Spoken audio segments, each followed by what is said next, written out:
আসসালামু আলাইকুম, সবাই কেমন আছেন? আশা করি ভালো আছেন। আজকে আমার মেজাজ একদম খারাপ। দেখেন, আমার ছেলে আজকে আবারও আমার নাক ফাটাই দিয়েছে। কী আর বলবো, এই যে নাকটা যখন থেকে আমি ফোড়াইছি, তারপর থেকে যে কয়বার ওর বাবার হাতে বা ওর হাতে ব্যথা পেয়ে আমার নাকের কী অবস্থা দেখেন। আর এই যে দেখেন, নাকটার মধ্যে ফোড়া ফোড়া হয়ে রয়েছে, এটা ওরই কাজ। কয়বার যে নাক ফুরাইতে হয়েছে বা কী যে করতে হয়েছে বিশ্বাস করেন।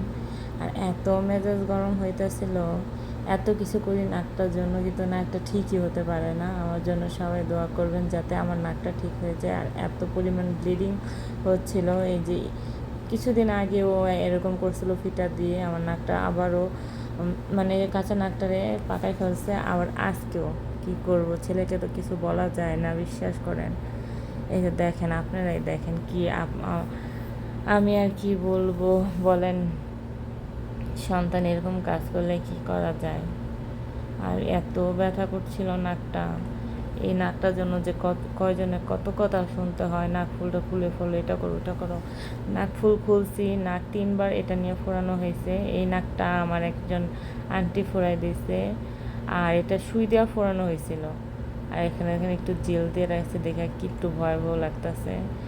এই জেলটাই দিই, অ্যালোভেরা জেল দিই, বা যে জেলটা হাতে থাকে সেই জেলটাই দিই। আর উনি দেখেন আমাকে রক্তাক্ত করে উনি খেলা করতেছে।